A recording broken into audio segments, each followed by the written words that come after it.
Bueno, hacemos silencio para que podamos cantar.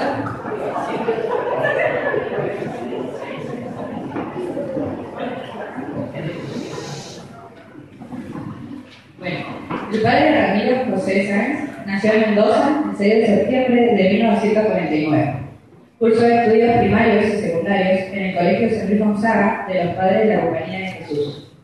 Fue ordenado sacerdote el 20 de diciembre del año 1975. Cursó los estudios de filosofía en el Seminario de Rosario Santa Fe y de teología en el de Paraná de Ríos. Logró la licenciatura en teología por la Pontificia Universidad de Santo Tomás de Aquino de Roma. Dictó clases de teología fundamental, cristología y Santísima Trinidad en la Pontificia Universidad Católica Argentina, filial Mendoza. En el Seminario Diocesano de San Rafael dictó las siguientes materias: Historia de la Iglesia, Patrística, Teología Fundamental, Moral, Teología Espiritual, Sacramentos, Liturgia, San Agustín y Teología de la Historia. Fue director espiritual del Seminario de Santa María Madre de Dios de San Rafael. Ha colaborado en las revistas Miguel, Claudius y Cuadernos de Espiritualidad y Teología con diversos artículos teológicos e históricos, entre otros. Es la palabra de Dios la única capaz de nombrarnos y colocarnos como padre y como hombre. Solo la buena nueva del Evangelio es capaz de transformar y fundar al hombre y a la cultura. Argentina tuvo sacerdotes que vivieron en esta patria y le hicieron crecer en esta tierra al calor de nuestras costumbres. Hombres como el cura Brochero, inserto en su historia y su realidad, pero ligado al eterno, incansable, misionero de la palabra divina. Aprendamos de su ejemplo a caminar nuestro camino personal, pero con los ojos puestos en nuestro destino común y eterno. Démosle un fuerte aplauso a los demás.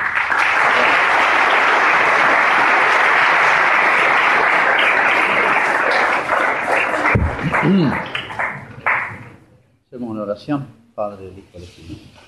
Dios te salve María, llena eres de gracia, el Señor es contigo, bendita tú eres entre todas las mujeres y bendito sea el fruto de tu vientre Jesús. Santa María, Madre de Dios, ruega por nosotros pecadores, ahora y en la hora de nuestra muerte. Amén. Beato José Gabriel del Rosario Brochero, ruega por nosotros.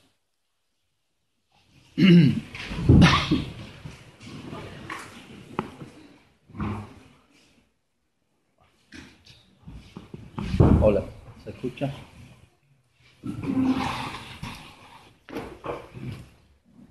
Bueno, gracias a Dios se terminó el proceso para la canonización del personaje, el sacerdote creo que más significativo ahora en nuestra historia. Famoso cura Brochero. En Córdoba, el que ha estado por Córdoba, no hay quien no lo conozca. Espero que ahora se haga conocer en todo el país, realmente porque además de ser un testimonio sacerdotal extraordinario, está en una coyuntura argentina importantísima. Yo diría el cambio o el punto de inflexión entre dos Argentinas que lucharon. Y Brochero no era un intelectual, no era un filósofo, un teólogo, ni un filósofo político, sino un pastor, en el más pleno sentido de la palabra, y que creo que su figura ha sido un poquito, gracias a sus cualidades de Brochero, ha sido un poquito deformada. Algunos tienen algunos datos de Brochero, como el sacerdote bien estilo cordobés, ocurrente, gracioso, lleno de anécdotas. Entonces hay vidas de él que son puras anécdotas. Y ahí se pierde bastante el fondo y el alma sacerdotal. O Brochero, por más que justo se inserta en un lugar y en un momento histórico y muy importante en que avanzaba lo que llamamos el espíritu liberal, en general los liberales lo promocionaron mucho a Brochero, lo ayudaron. Tenía grandes amigos, entre comillas. Pero los liberales, y es muy interesante recorrer toda la prensa de la época de Brochero, le elogian, como hoy pasa, para que me entiendan, con la Madre Teresa. Es difícil que alguien cuestione a la Madre Teresa. Es rarísimo. Uno dice hasta los ateos. Premio Nobel, la Madre Teresa, las Naciones Unidas, el Parlamento norteamericano habló y lo aplaudía. Bueno, claro que lo que vende la Madre Teresa es una parte de la obra, ya la obra de solidaridad y humanitaria. Y de Brochero se ha destacado mucho la obra temporal que hizo, y la hizo. Pero queda como un iceberg. Se ve una puntita, eso no es lo más importante de la Madre Teresa, ni lo más importante del cura Brochero. Y a veces el cura, promotor social y el desarrollo de la cultura y de la civilización, que es lo que enloquecía y absorbía toda la atención política, etcétera, de los liberales, el progreso, el culto al progreso. Brochero fue es verdad, un precursor único, pero no era eso lo importante de Brochero, era sacerdote, la salvación de las almas. Entonces a veces se opaca el sacerdocio en su obra principal por destacar esta otra que es cierto, pero se la desproporciona. Bueno, y otro error a veces sobre Brochero, digo porque lo van a escuchar y ahora con la canonización van a salir folletitos de todo por todos lados. Bueno, esta frase, esta tonta, Brochero se adelantó sus tiempos. Brochero es un adelantado al Vaticano II, se adelantó a las nuevas propuestas que la Iglesia hace en los sínodos latinoamericanos, etcétera. No. Yo creo que más bien Brochero se atrasó, porque Brochero es un hombre profundamente tradicional. Y en todo caso vivió plenamente su sacerdocio, era sacerdote, no era un promotor social, en su tiempo, dando respuesta a los temas de su tiempo, profundamente enraizado en la tradición. Bueno,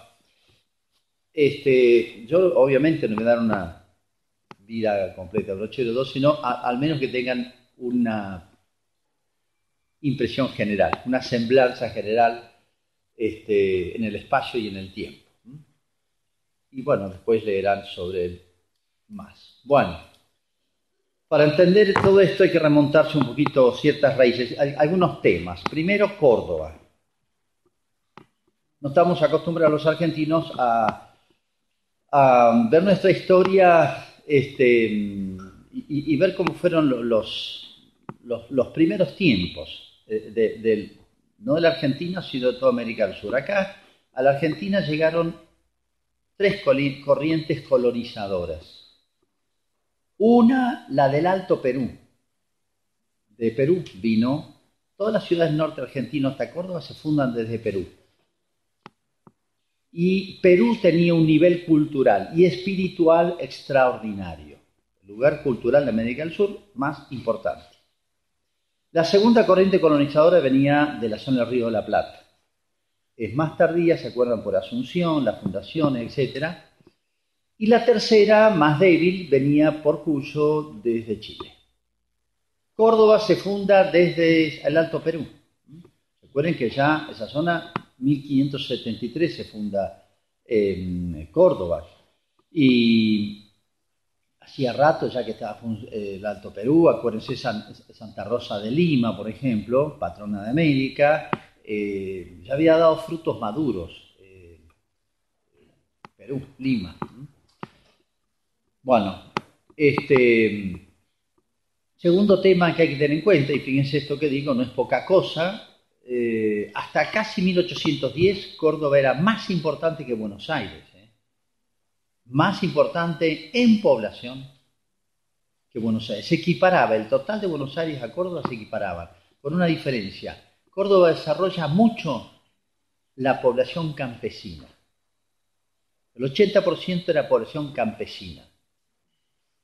Buenos Aires era exactamente la inversa, el 80% era la población de la capital. ¿Qué es esto?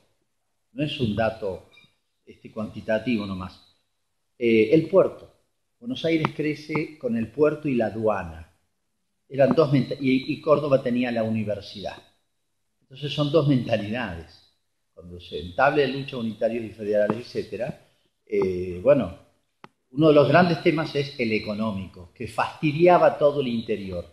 Buenos Aires manejaba el puerto y la aduana, y se enriquecían, y había toda una clase, ahí sabemos Lebruyes, enriquecida en el puerto, que quería manejar todo el país. Pero hasta 1810 Córdoba pesaba más que Buenos Aires. Bueno, en Córdoba hay universidad. La primera universidad que se hace en lo que sería el territorio argentino, 1613, es la Universidad de Córdoba, la fundan los jesuitas. Bueno, una presencia importante. Córdoba tenía 4.000 habitantes. Esto es muy importante para entender la política española de desarrollar culturalmente los pueblos. Y los profesores, estaba a cargo de los jesuitas, realmente eran de muy buen nivel. Bueno, Europa.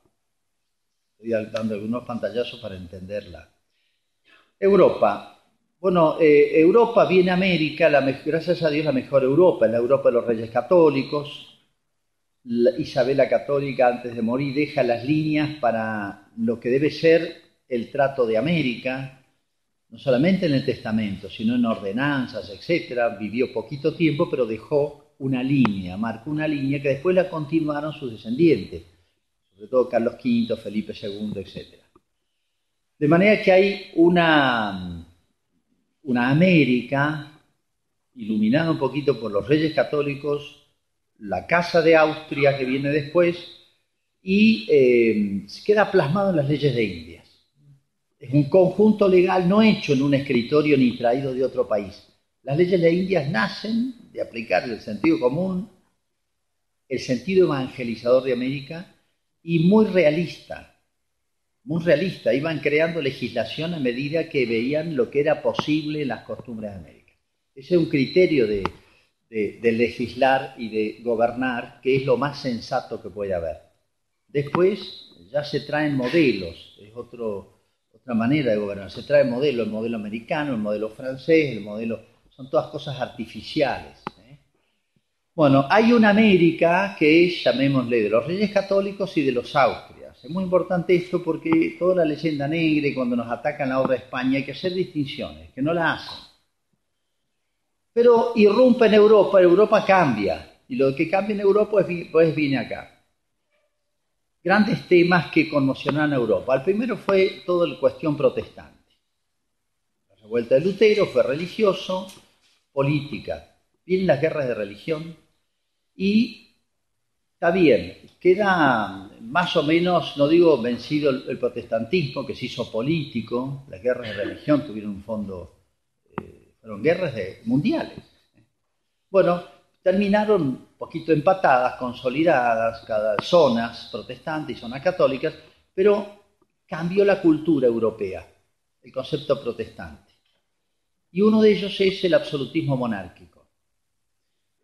Nos cuesta entender lo que es el absolutismo monárquico, pero ¿qué significa? No es la concepción de los Austrias anterior del gobernante que tiene por encima de todo el bien común. No, el rey está casi inspirado por Dios, al modo como Lutero decía, yo estoy inspirado por Dios, listo, yo me arreglo derecho con Dios. Bueno, algo parecido pasa, llévenlo al gobierno, entonces los reyes estaban convencidos de que eran inspirados por Dios, entonces lo que hacían, rendían cuentas ante Dios. Fíjense, cuando pasan las dinastías borbonas, con los borbones pasa, en el 1700, fecha redonda, las dinastías borbonas van a ocupar casi toda Europa, entran en España, cambia completamente el concepto político. Fíjense la carta que le envía Luis XIV de Francia a su nieto que va a ocupar la corona de España. Una carta personal, pero reflejaba lo que él pensaba. Debes estar convencido de que los reyes son señores absolutos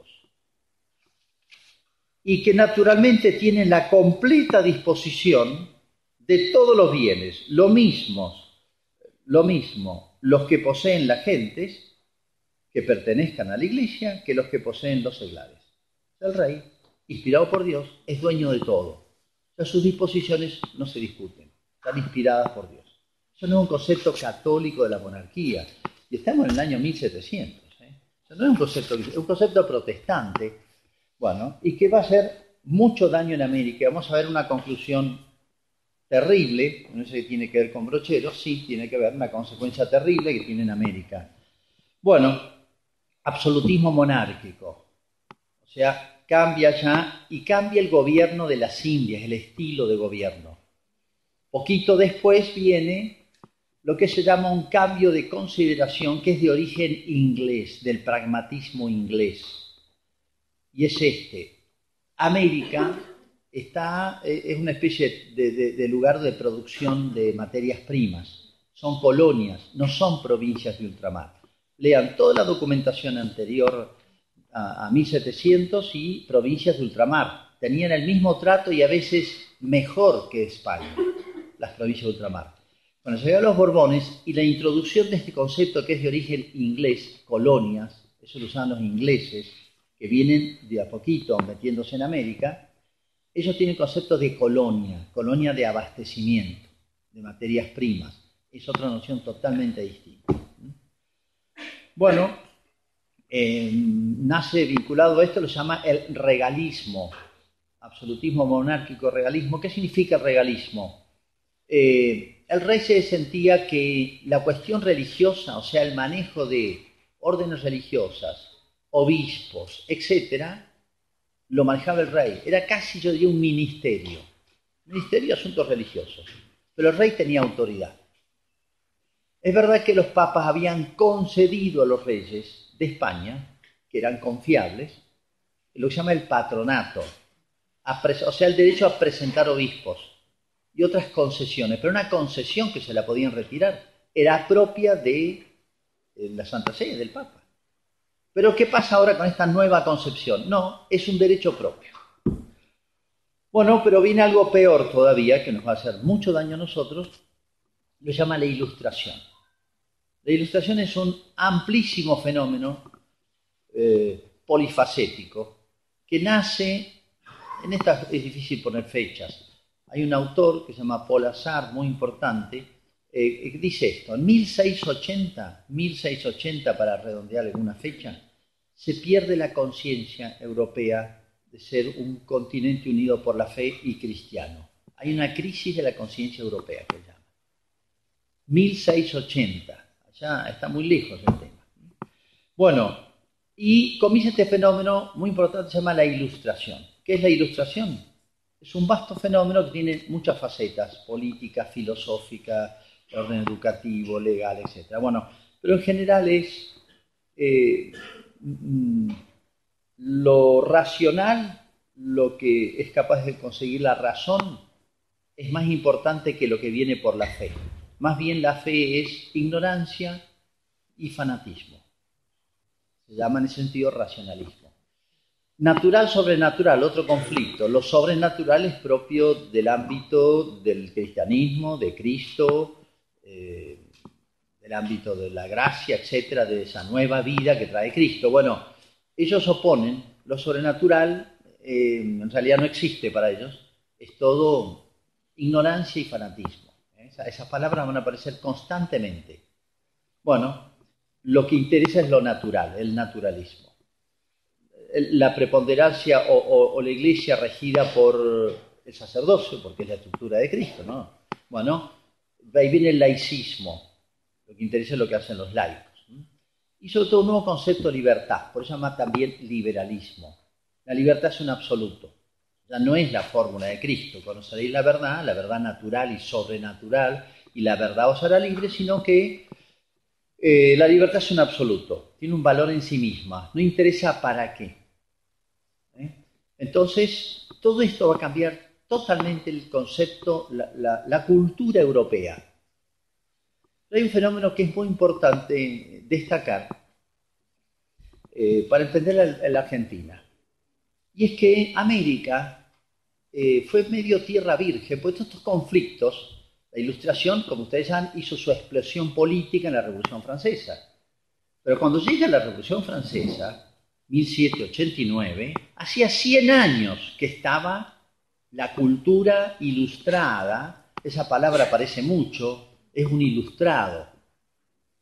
Esas palabras mágicas de la Ilustración, el progreso.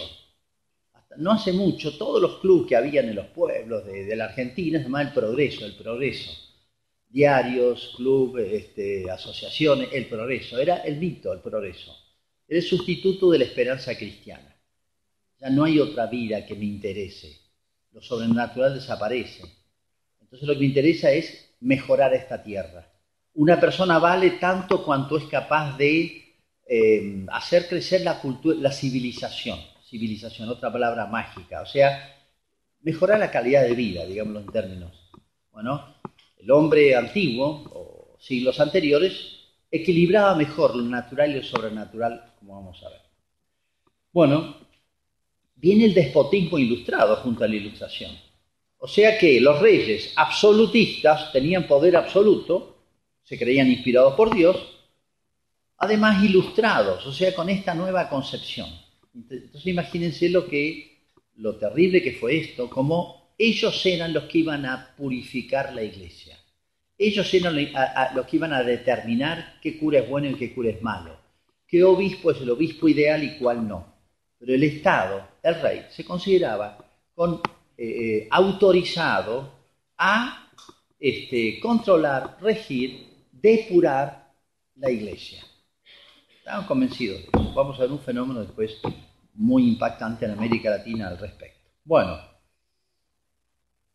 el hecho más tremendo que pasó en América, justamente con toda esta concepción de fondo, en el 1767. Gobierna en España el piadosísimo, porque era piadosísimo rey, Carlos III, Borbón. Su primer ministro, o sea, que manejaba todo, era un masón. Y bueno, deciden expulsar a los jesuitas. Los jesuitas tenían el 50% de la obra evangelizadora en América.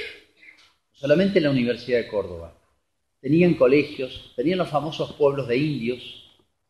Tenían 70 pueblos de indios en la zona que sería Argentina, Paraguay, Bolivia, Uruguay, sur de Brasil.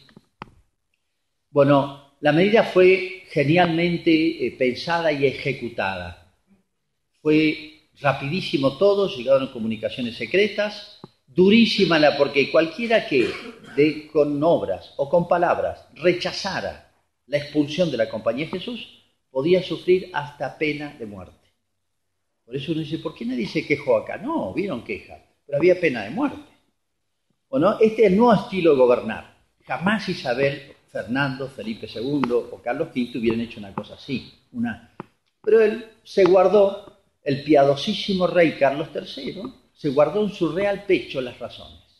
¿Por qué los expulsó de América? Se guardó en su real pecho las razones. Esto es bien expresivo de lo que es el absolutismo monárquico, el regalismo y el despotismo ilustrado, ¿entienden?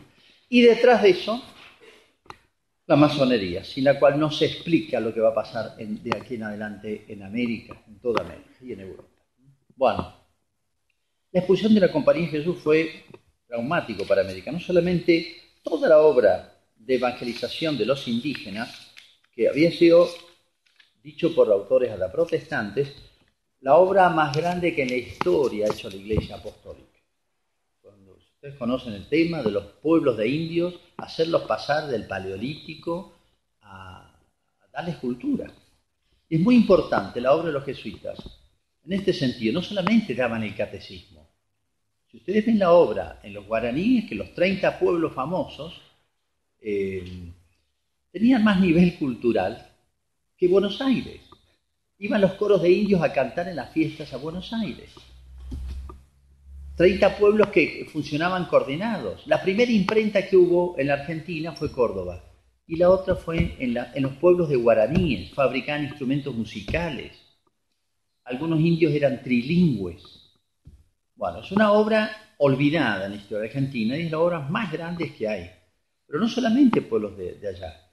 Otras tribus más difíciles, como los mocovíes y avipones de la zona de Gran Chaco, también habían sido reducidos, hechos pueblos por los jesuitas. Una obra genial de originalidad, de equilibrio, porque no solamente decía dar el catecismo, les daban cultura y civilización, en el sentido más recto, correcto de la palabra. Les enseñaban lo humano, a vivir en familia, qué es un matrimonio, la tarea del varón, la tarea de la mujer, hasta cuestiones prácticas, cómo se produce la tierra, cómo se ahorra, la propiedad privada, educar un hijo, etcétera, absolutamente todo, artes, culturas, bueno, todo integrado.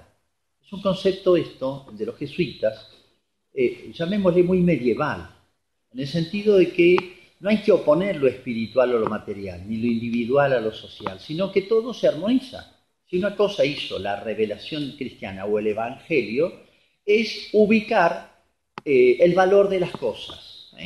Todo es vuestro, vosotros es de Cristo y Cristo de Dios. Eso vale en el orden individual, familiar, de la polis, de un pueblo, de una cultura y de una civilización. Si hay algo que hizo el cristianismo es equilibrar los bienes. Si un estudio del medioevo de sus grandes realizaciones, es eso, es un equilibrio de todo.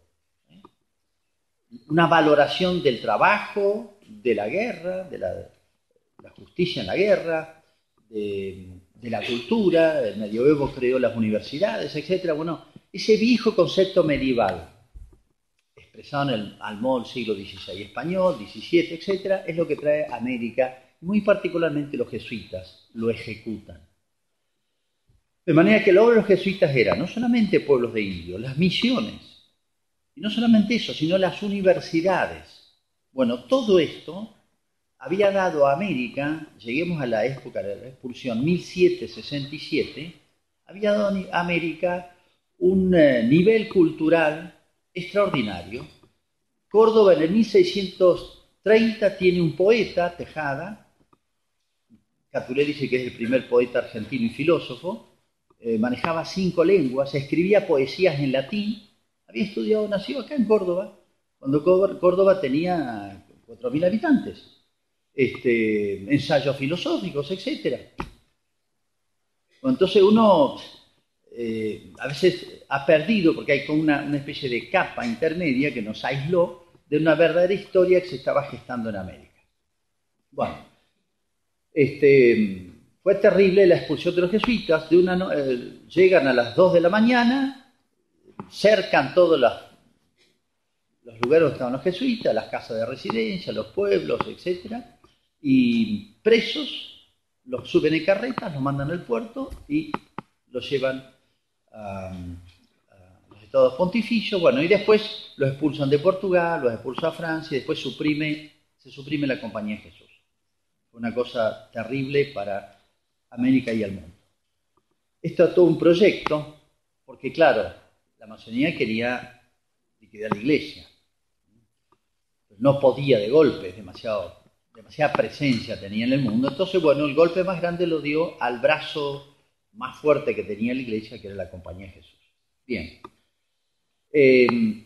Para que vean la obra de la Compañía de Jesús que habían hecho, vamos a Córdoba, porque todo esto que tiene que ver con Brochero. Bueno, entonces, pequeño balance. En Córdoba, vamos a llegar al año 1800, Brochero nace en 1840. Córdoba era un centro cultural importante, había tenido bastantes buenos gobernantes, bastantes buenos obispos, y una obra extraordinaria de muchas órdenes religiosas, pero especialmente de la Compañía de Jesús. Había creado universidad y había misionado absolutamente todo el territorio. No solamente había misionado todo, había población indígena, no mucha, población muy mansa, que al 1700 prácticamente casi había desaparecido por las epidemias. Ahí no hubo ningún conflicto de ningún tipo en Córdoba. Sí empezaron a venir los indios del Chaco, los del norte, y maloneaban toda la zona del norte de Córdoba. Bueno, habían hecho una obra también muy especial con los ejercicios espirituales. Fíjense, un jesuita que estuvo en los años de la expulsión, Córdoba, 1767, que vivió los últimos 10 años en Córdoba, para que vean algo que uno dice, esto pasó en la Argentina. Llegada la Pascua, Sale el padre prefecto de la congregación de españoles por las casas de los principales y los convida para hacer los santos ejercicios. A la casa del teniente gobernador, los cabildantes, los canónigos, los eclesiásticos, los mercaderes, los comerciantes, todos los españoles, se van haciendo listas. Entran no solo los de la ciudad, sino muchos vienen del campo. Vienen galopando 20 y 30 y 40 leguas. O sea, hasta de 200 kilómetros vienen a caballo. Para que los anote, hagan la lista de espera para hacer ejercicios espirituales. Siguen después las 2 semanas de ejercicios espirituales de naturales, de indios. Luego de esclavos, y luego libres, mulatos, mestizos, negros. Habían tandas de negros, tandas de mulatos, tandas de indios, tandas de españoles, ejercicios. Lo que más me enternecía, y que apenas puedo referir sin lágrimas al acordarme de ello, es lo que me sucedía todos los años. Venían los padres y las madres con sus hijas, otras veces las mujeres casadas o viudas, y me decían: padre, he hecho 30, 40 leguas para hacer los ejercicios, por Dios no me deje fuera, que he dejado a mis hijos al cuidado de una vecina para lograr estos santos ejercicios, que quizás sean los últimos para mi alma. Padre, no me deje, mire que he dejado mi chacra, mis animales, solo por venir a esto. Esto, Córdoba, todo el mundo hacía ejercicios espirituales. Imagínense lo que significa esto. Los gobernantes, los comerciantes, campesinos, indios, negros, todo. Esto es un síntoma, un signo de lo que fue la profundización, la profundidad de la evangelización en la zona de Córdoba. Brochero va a heredar todo esto. Bueno, expulsan los jesuitas. Aparece un personaje que creo que lo conocerán, porque lo acaban de beatificar, absolutamente desconocido en la Argentina, que se llama Antonia de Paz y Figueroa. ¿Lo ubican? Ha sido beatificada, pero su vida es poco conocida. Es un fenómeno también.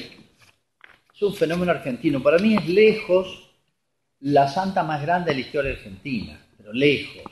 Es una Santa Teresa, es una... Bueno, tiene cantidad de milagros en vida. La obra espiritual que hizo esta mujer es única. Bueno, murió justo en 1799. Bueno, ella era una joven que quiso consagrarse allá en Santiago del Estero. Santiago del Estero, uno dice, ¿puede salir algo bueno en Santiago del Estero en esa época? Perdón, esa es santiagueña. Fuera la chacarera y la siesta, no conozco otra herencia santiagueña.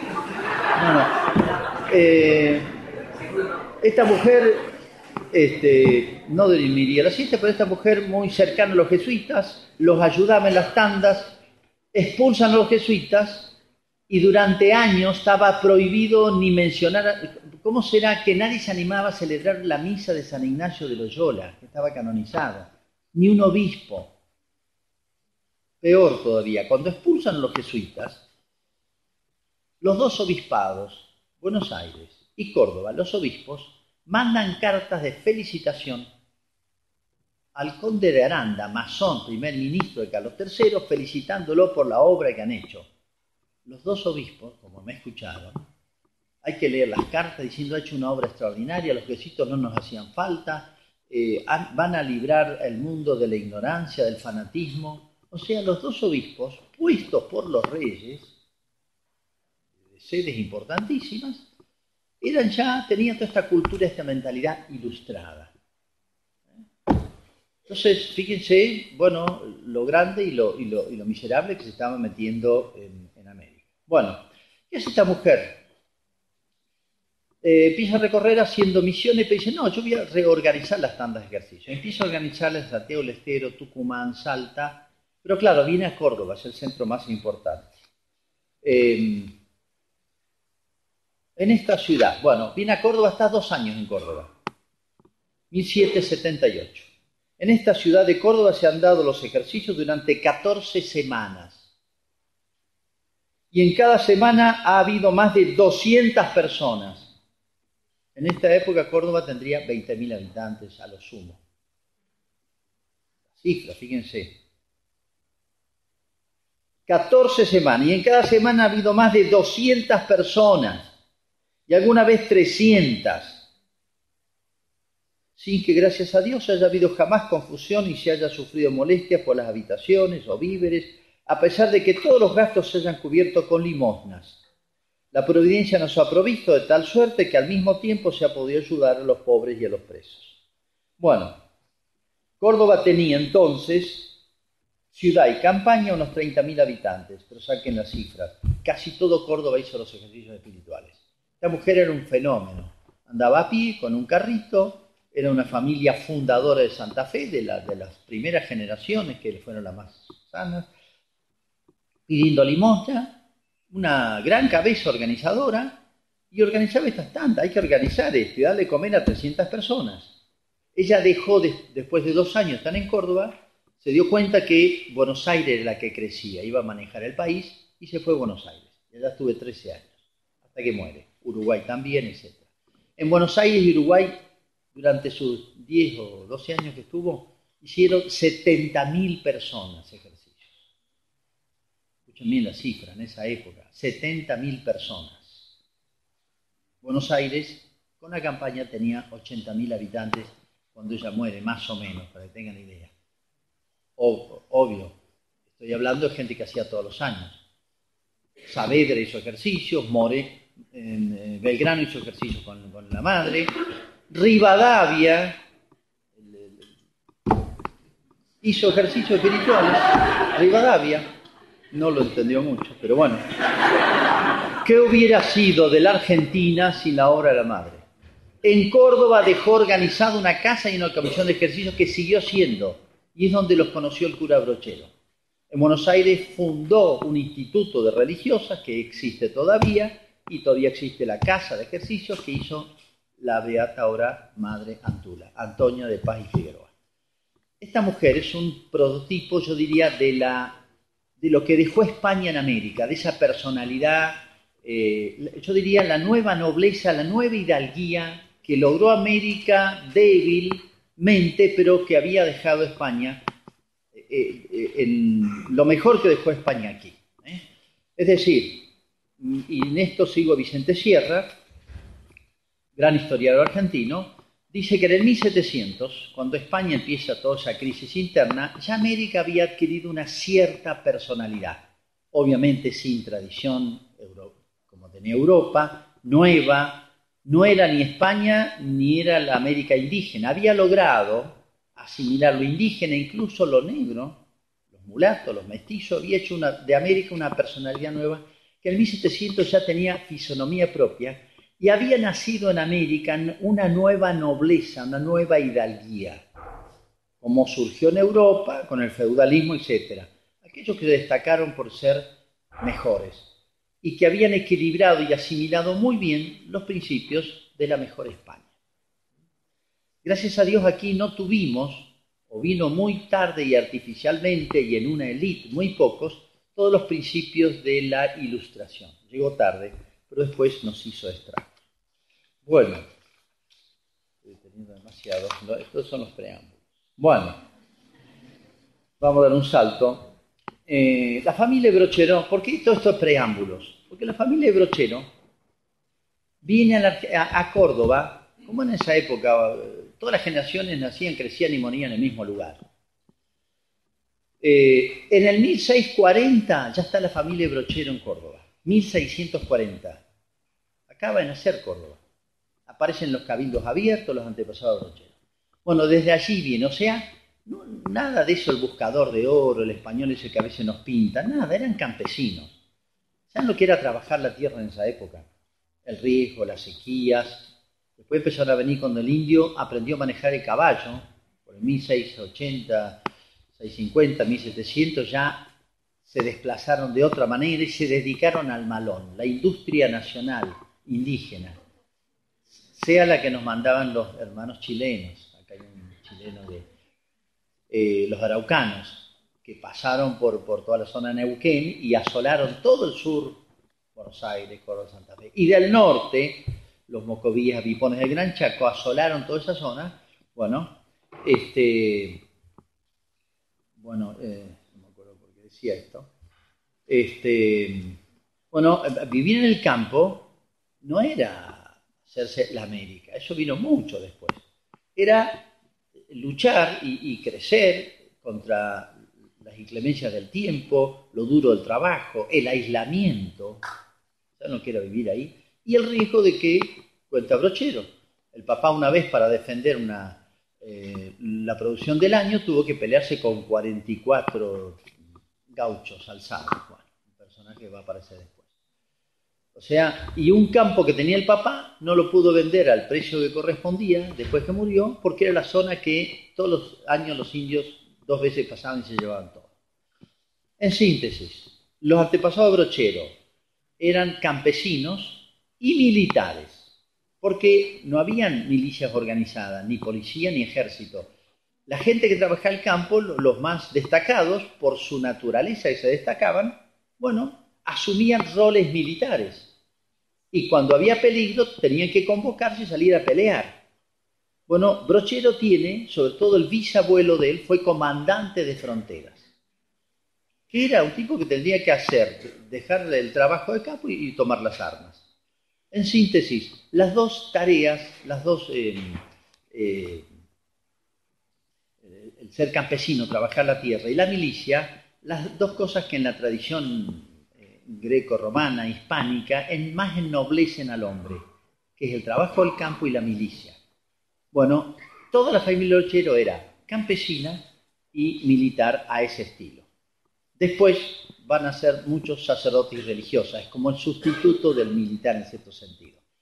¿Qué digo con esto? Brochero es, yo diría, un prototipo de esta, como Antonia de Paz, como figura femenina extraordinaria, una personalidad única. Brochero era digamos, la nueva hidalguía, la nueva nobleza, hecha con esfuerzo, con sacrificio, con trabajo, con riesgo en nuestra tierra. Eso era Brochero. Entonces nada de que se adelantó su tiempo ni nada.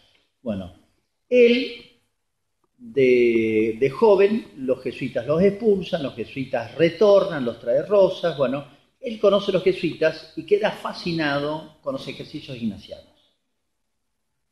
Es más, él descubre su vocación si conocen los ejercicios, con la meditación de 2 banderas.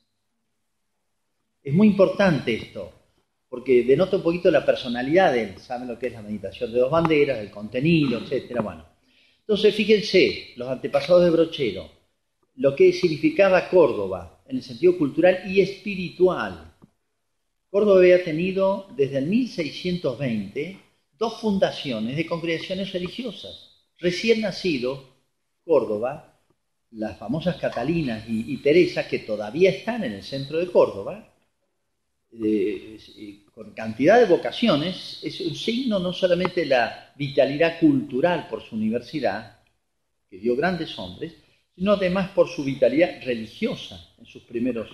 Bueno, y por eso esta obra espiritual de los ejercicios ignacianos hacen ver el nivel espiritual alcanzado por esta población. Ese es el ámbito donde va a trabajar Brochero. Bueno, él conoce temprano los ejercicios, se fascina cuando entra al seminario, pedir, ayudar, al modo un seminarista como ayudaba, de manera que él queda muy marcado por esto y sin duda por la obra de Antonia de Paz y Figueroa, que en Córdoba había dejado huellas imborrables hacía poco tiempo. Entonces, expulsión de los jesuitas que habían hecho una obra extraordinaria, se continuó con la madre Antula, Antonia de Paz, y volvieron los jesuitas, y Brochero, siendo el clero diocesano, va a enganchar con esta obra extraordinaria. Pero el sacerdote, a un modo muy especial, va a ser muy original su apostolado sacerdotal de clero diocesano con la obra Los ejercicios espirituales. Bueno, me he desproporcionado un poquito, porque recién nació Brochero y recién. Bueno, Argentina. Muy resumido. 1810, todos saben lo que pasó, pero bueno, temprano, ya en la Junta Grande, o en la primera Junta, Grande, o sea, en 1810, ya se aparecen 2 espíritus acá. Y obviamente, para entender lo que pasó acá en chiquitito, hay que ir a Europa. Para entender lo que pasa en Argentina hay que ir a Europa, porque acá llega todo eso, a veces de manera atenuada, pero más químicamente pura se ve allá y viendo los autores. Bueno, enseguida se enfrentan dos corrientes. Bueno, primero, la gran tarea, la gran preocupación argentina fue la independencia. Bueno, militarmente San Martín tuvo un plan, lo ejecutó, muy bien. Pero paralelamente, no solamente la independencia, que es una cuestión de batallas, ejércitos, etcétera, que conocemos toda la historia, o la declaración de la independencia, si quiere, desde el punto de vista jurídico, pero hay otro tema, ¿qué país queremos? Ahí vino el problema. Mientras un grupo argentino estaba preocupada en la independencia político-militar, había otro grupo de ilustrados, entre comillas, que estaban pensando qué país vamos a fabricar. Ese es el problema. ¿Cómo nos organizamos acá? Bueno, acá hay dos corrientes muy conocidas por unitarios y federales que más o menos agrupan estas dos líneas con muchos matices. Una cosa fue el primer federalismo, el segundo, el tercero, pero más o menos pasó esto. Los personajes que reflejaban la Europa ilustrada, acá fueron muy claramente, en primer lugar, Moreno. Gracias a Dios, que me perdone, pero que se murió pronto porque hubiera hecho mucho daño. Murió nomás. ¿Se acuerdan? En el mar. Iba de viaje. Bueno, el segundo que nos hizo un daño tremendo fue Rivadavia. Es muy notable lo de Rivadavia. Es impresentable también, y Rivadavia. Toda la biblioteca de Rivadavia es interesante, pues son todos los autores franceses de la Ilustración los peores. Rivadavia es un personaje inflado, nunca fue presidente de la República, como lo ponen, decisión de Rivadavia, dele con eso, porque no había ni constitución y ninguna provincia lo aceptó. Así que nunca fue presidente de la Argentina, Rivadavia. Bueno, los Rivadavia tenía a conocer reforma famosa religiosa, tomando esos principios del regalismo, de la ilustración, omití dos temitas que habría que dar, que es el tema de la masonería y el influjo de Inglaterra. Bueno, el primer golpe durísimo, ideológico, que se dio en la Argentina fue en 1825. 1825. Está la reforma religiosa de Rivadavia primero, pero 1825 fue la ley de libertad de cultos.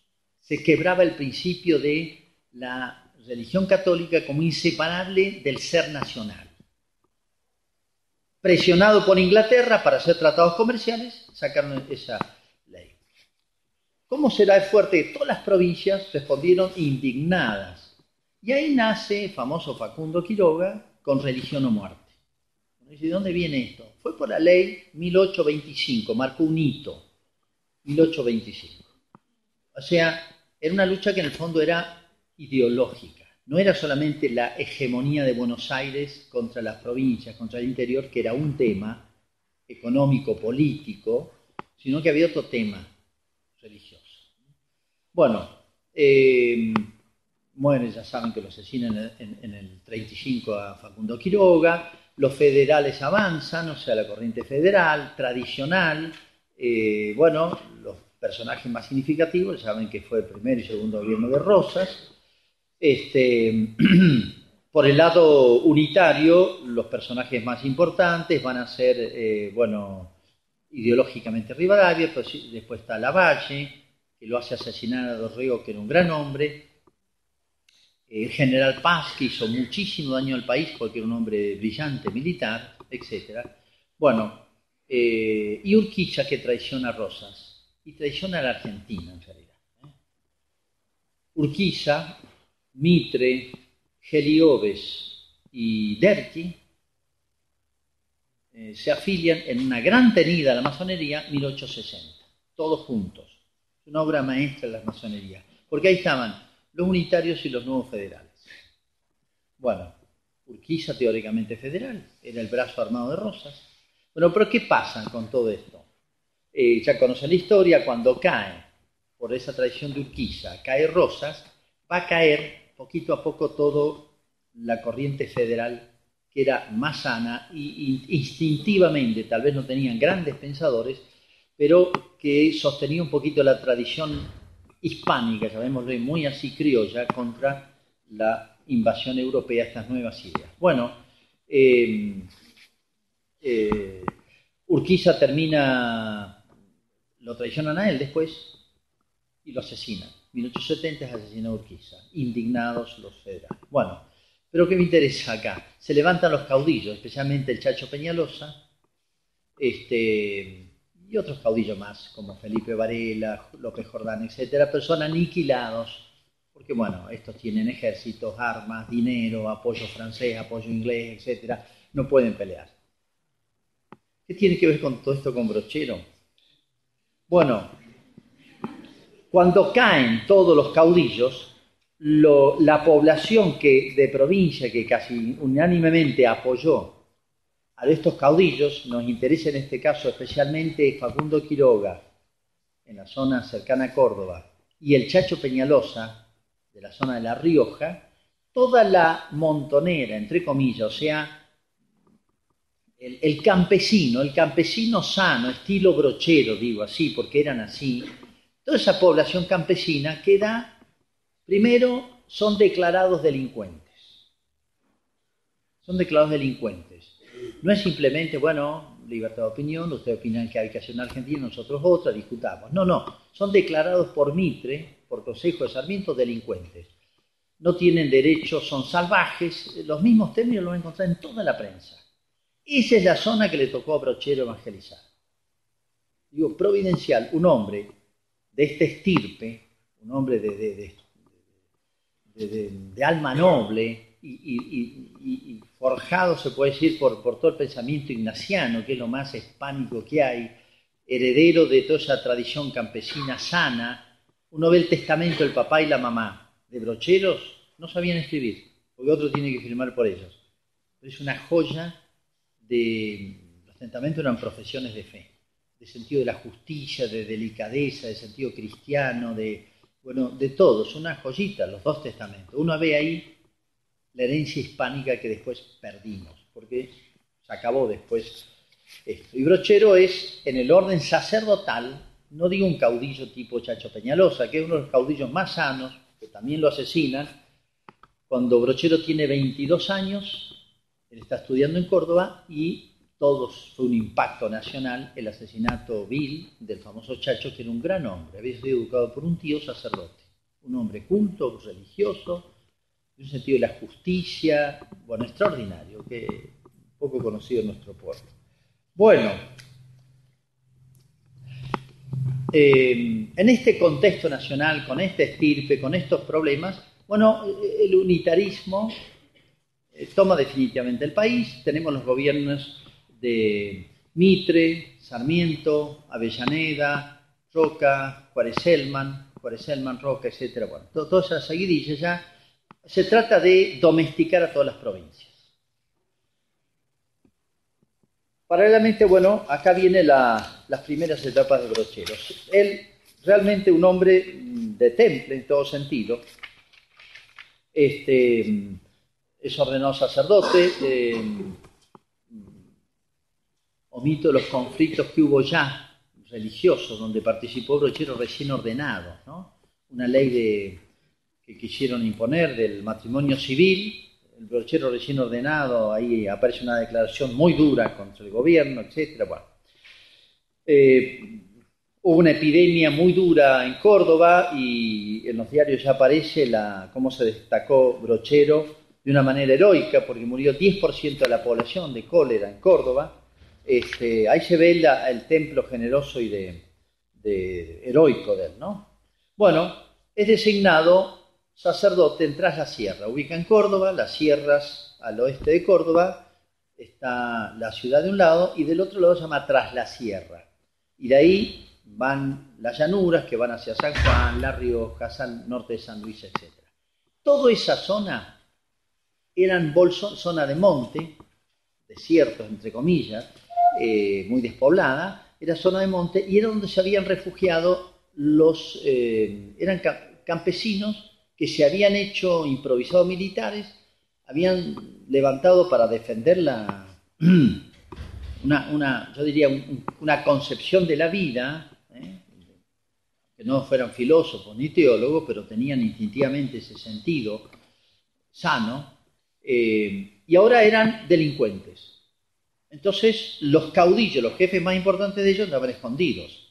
todos estos son designados en la prensa o en las leyes como asaltantes, delincuentes, salvajes, homicidas, ladrones, cuatreros. Toda la terminología de la prensa de la época los designa así. Con ellos va a trabajar Brochero. Bueno, llega a la parroquia en Tras la Sierra, sí, para que tengan idea, en la zona de Villa Dolores, toda esa, Mina Clavero, Cura Brochero, después viene, si van hasta el norte, Cruz del Eje. Bueno, de este lado de la sierra. ¿Qué hace Brochero? Bueno, lo primero que hace es dedicarse a conocer a sus paisanos. Él se había creado en ese ámbito, así que sintonizó al día siguiente, se puede decir. Calzaba justo con la mentalidad, con la psicología, con el estilo de esta gente. ¿Y él qué es lo que hace? Voy a organizar los ejercicios, pero retomando una vieja tradición. Voy a organizar los ejercicios para esta gente. ¿Qué hacía? Recorría un rancho por rancho y los llevaba a Córdoba, en la época en que no había trabajo de campo, o sea, en invierno, tenían que usar la sierra. Eran 3 días de cruce, primero convocarlos, de hasta 20, 30 leguas. Cruzaba las sierras 3 días, hacían 7 días de ejercicio, 7 días, no la de 3 que hacemos nosotros y nos cuesta porque se me complicó, ¿no?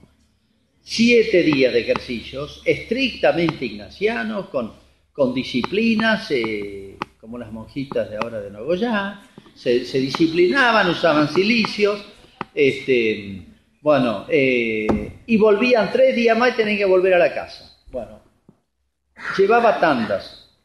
Enseguida acusan recibos, los diarios de Córdoba, les llama la atención. Ayer se notaba un movimiento extraordinario en el centro de Córdoba, dice un diario. En la cuadra que está la calle principal, carros de tráfico, argentinos obstruían completamente el tránsito. ¿Qué había pasado? La gente se agolpaba más y más frente al mismo. En la entrada de la municipalidad quedaba como clavada. ¿Qué pasaba? Con gran trabajo pudimos penetrar por entre la turba y darnos cuenta el hecho. Salían 500 ejercitantes que se habían clausurado ante 9 días a hacer penitencia. Los periodistas no entienden. La mayor parte eran vecinos de los departamentos de la campaña, dice el diario. El cura Brochero, según sabemos, ha traído de su feligresía más de 200 individuos. Bueno, 1870 lleva tal vez la primera tanda a Córdoba. En el año 72, 73 llevaba varias tandas. Le proponen al padre, es mucho trabajo llevar tanta gente, ¿por qué no traemos un cura y hacemos acá? Bueno, hay que hacer una casa. Bueno, y así en 1875 pone la piedra fundamental de la casa de ejercicios que va a ser en Brochero, cuando en lo que se llama hoy Cura Brochero, si lo han visitado, es una población grande, sobre todo turística, cuando el cura Brochero va a hacer la casa de ejercicios, que tiene media manzana, ahí habían 15 casas, 15 familias vivían en esa población que se llamaba El Tránsito, 15 familias. Ahí se larga a hacer esta obra gigantesca, es una locura. Bueno, vamos a ver los efectos que producían los ejercicios. Un diario masónico de la época. El cura Brochero está haciendo prodigios. Con motivo de los ejercicios espirituales que hace tomar a todo ese paisanaje duro y redomón, como diría el clérigo no sé cuánto, aquella gente está como una seda. Los robos han cesado, las tropelías han minorado. La mala vida se ha disminuido y por fin Pocho, una ciudad, está completamente distinto de lo que era. Allí la gente no piensa sino en la vida eterna. Un poquito exagerado el periodista masón. No piensa sino en la vida eterna y en practicar buenas obras para obtenerla, a tal extremo que a pesar de la pobreza que reina en todas partes, allí se han recolectado miles de pesos para edificar una casa propia de ejercicio. Otro periódico. Es admirable, esto a los 4 o 5 años de empezar la obra. Es admirable oír hablar de los bienes que Brochero ha derramado en estos lugares, pues más de una vez me han señalado a 2 o 3 bandidos reconocidos, enteramente reformados y entregados en cuerpo y alma al trabajo. El licor ya no es negocio en ese pueblo que se está reformando. Es una felicidad para un pueblo que nace y levantarse desde su cuna con costumbres tan puras. Bueno, ¿qué hace Brochero? Empiezan a construir la casa de ejercicios, que va a inaugurar en 1875, la empieza, 1877, está terminado el primer, si alguien ha ido ahí, son galerías cuadradas con 14 habitaciones. Bueno, la casa la inauguran sin piso, sin revoques y sin aberturas, sin ventanas ni puertas.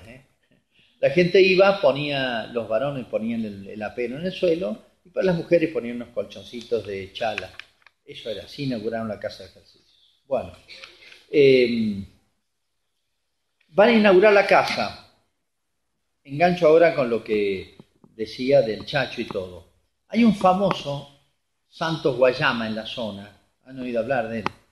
Era uno de los caudillos de lugarteniente del Chacho. Durante mucho tiempo había combatido y bueno, un tipo muy talentoso, nacido en medio indiado, Santos Guayama, el apellido mismo, como era un caudillo, digamos, no del nivel del Chacho, pero tenía su gente. Brochero dice, lo voy a buscar. El gobierno le había puesto precio a la cabeza al estilo yankee, la ley Lynch. Ponerle precio a la cabeza a un tipo, entonces ese tipo anda escondiéndose por todos lados, porque el que necesita plata va y se le lleva, lo mata. Bueno, le habían puesto precio a la cabeza, 100.000 pesos. Era una fortuna, una vaca valía 10 pesos, para que tenga una idea. 100.000 pesos a la cabeza de Santos Guayama. Entonces, ¿qué hace Santos Guayama? Se esconde. Hace un delincuente, un asesino, un salvaje, bueno, los calificativos son terribles. Santos Guayama, excombatiente, con Quiroga, con el Chacho, después con Felipe Varela, y con su gente anda escondido en los montes. Bueno, la prensa es durísima con este pobre. ¿Qué hace Brochero? Lo va a buscar. Busca contactos, todos los gente de campo solidario con Guayama. Entonces todos lo esconden, nadie dice dónde está. Era un mito. 9 veces habían publicado los diarios que había muerto y estaba vivo. Entonces le tenían terror. Bueno, ¿de qué vivía Guayama? Si quieren entender la historia de esta época, lean el Martín Fierro. Martín Fierro se hace gaucho matrero, porque ya no cabe en este nuevo país. De esta época el Martín Fierro, es 72. Santo Guayama es Martín Fierro, gaucho matrero. ¿Y de qué vive? Y bueno, hace trabajitos y si no, carnea la vaca que se encuentra, eso, el criollo, eso no es ni robo. Bueno, es un cuatrero, salteador, asesino, todos los diarios así. Bueno, Brochero se encuentra con él. Muy interesante el encuentro. Y después va a hacer un informe Brochero. Dice, todos decían que era malo Guayama. Es un gran tipo, me hice muy amigo de él. Bueno, dice, venga a hacer los ejercicios. Dice, mire, me han puesto precio a la cabeza. Yo salgo a la luz y me matan. Yo sé que me van a matar. Yo le voy a conseguir 3 cosas, dice Brochero. Le voy a conseguir un indulto nacional. Le voy a conseguir que le den grado militar, como hacían con los jefes indios. Le daban grado militar, andaban chocho con el uniforme, un sueldo y chao. No guerreaba más. Le damos grado militar y sueldo y dice, tengo unas deudas. Fíjense el sentido que tenía de la justicia. Tengo una deuda y tengo que pagarla. No importa, yo le consigo plata y se la hago.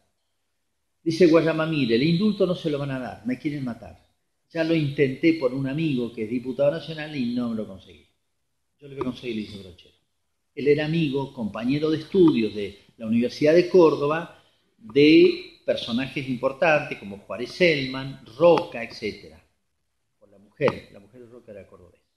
Bueno, el grado militar le dice Guayama, estoy harto de pelear. Es muy interesante el diálogo que tiene. Estoy harto de pelear. ¿Ve este trabuco y el facón que llevo? Es para defenderme. Hace 16 años que lo llevo. Y quiero volver a mi tierra a trabajar. A mi familia. El tipo vive escondido en los montes. No quiero pelear más, no quiero grado militar ni nada. Quiero poder estar en paz. Pero bueno, si me los consigue yo, listo.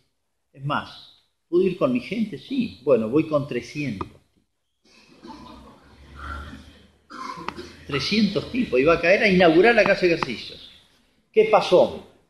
Brochero hizo el pacto, trata de buscar el indulto, no lo consigue Brochero. Es verdad, no lo consigue. Pero Guayama tiene el proyecto de Brochero firmado por él de conseguir el indulto. Y dice, bueno, con esto puedo salir a la luz. Y él se dedica a hacer changas, a hacer arreos de vaca y gana unos pesos con él. De eso sobrevive con su gente. Una vez estaba en una casa haciendo un arreglo para hacer un trabajito, lo ven, lo rodea la policía, lo meten preso y en la cárcel lo fusila. Guayama, cuando lo toman preso, dice, me van a matar. Le manda un chasque a Brochero. Estoy preso, me van a matar. El tipo dice, galopó día y noche para llegar a Brochero. Brochero llega, Brochero se va a Córdoba, empieza a mandar telegramas al presidente, aquí, a San Juan, al obispo, a todo, y llega tarde. Lo matan a Guayama. ¿En base a qué? Después le pidieron cuentas al jefe de policía. ¿Por qué lo mata? Dice, hay cosas que se escriben con sangre. ¿En base a qué ley? ¿En base a qué principio? Lo fusiló hacia Guayama. No tuvo ni oportunidad de defenderse. Hay letras que se escriben con sangre, contestó. Bueno, todos festejaron, como festejaron la muerte del Chacho, estos gobernantes liberales, festejaron la muerte de Guayama. Brochero dice que estuvo 3 días en su pieza llorando, habrá pensado que lo traicionó Brochero. Y él habla de Guayama. Es un típico personaje, resto de la Montonera, tipo un criollo sano, que en la era hispana ese tipo hubiera tenido un lugar de trabajo y todo, por más que hubiera tenido sus defectos. Pero bueno, ahora estos personajes estaban todos fuera de ley. Es un caso muy típico que lo hizo famoso a Brochero, pero que, imagínense, le caía con 300 tipos. O sea, no eran tan bestias, tan salvajes, eran tipos que tenían sentido cristiano, que estaban oponiéndose a su modo a esta nueva Argentina que querían imponernos de estilo totalmente extraño y antinatural y a contrapelo de toda nuestra tradición criolla cristiana. Bueno, toda esta gente hizo ejercicios con Brochero y todos se convertían. Cuando uno ve la cantidad de conversiones, yo voy a tener que reducir mucho, ya se me acabó el tiempo, y todavía no entré en la obra de Brochero. Cuando uno ve estos gauchos, que toda la prensa dice son salvajes, asesinos, ladrones, vagos, haraganes, todos los calificativos, entran a hacer ejercicios y los relatos que hacen, dice, Brochero transformó a la gente, ahora son tipos de trabajo, de familia. Miren, de un asesino, un ladrón, un vago, todo lo que quieran, primero metan una tanda de ejercicio de 7 días, primero los quiero ver. Nadie los mete a ejercicio. Entonces, no eran esto que dice la prensa. Era el resto de la Argentina latente, yo diría, escondida, con un poco de rumbre. Las guerras nos envilecen, las guerras nos sacan a veces lo peor de nosotros. Guerra sucia era además, muy desigual. El criollo peleaba con lanza y boleadoras. Y las tropas que venían de Buenos Aires venían con los fusiles y pronto venían con los Remington, con cañones. Con la última, con López Jordán probaron las famosas ametralladoras, las Krupp, creo que eran alemanas, prusianas.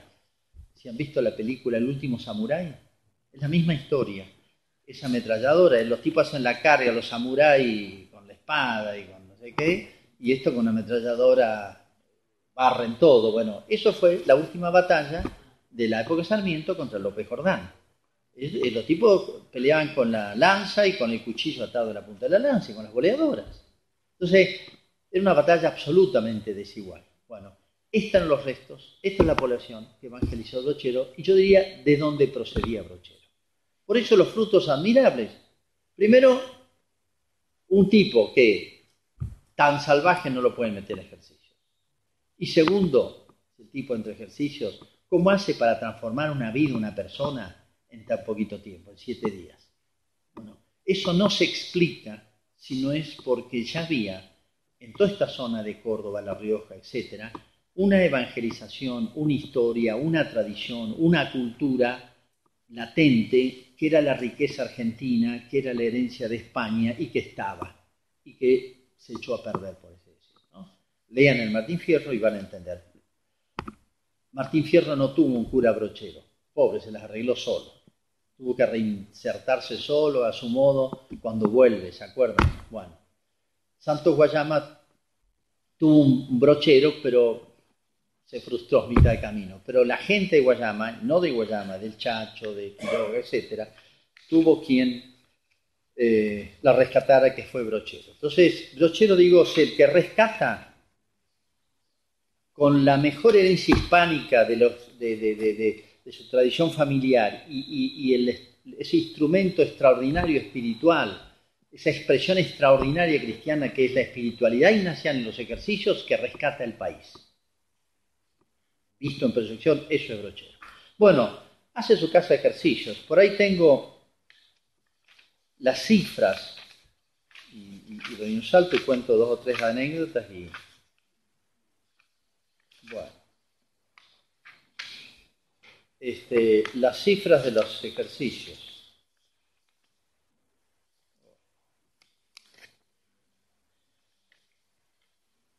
Bueno, ahí podía dar, miren,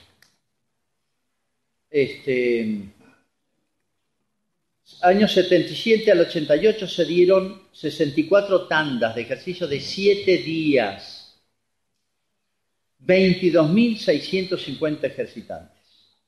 Del 77, que la inaugura, sin terminar, hasta el 88, 64 tandas con 22.000 habitantes. Toda la parroquia de Brochero tenía 10.000 habitantes. O sea, era raro quien no hiciera los ejercicios, era raro. Bueno, ¿cómo eran los ejercicios? Estricta observancia ignaciana. Prefería jesuitas, pero también daban a otros sacerdotes. Él daba plática, él se encargaba de todo. Llegó a hacer tandas de 900 personas. Yo no bien, 900 personas. Normalmente las tandas eran de 500.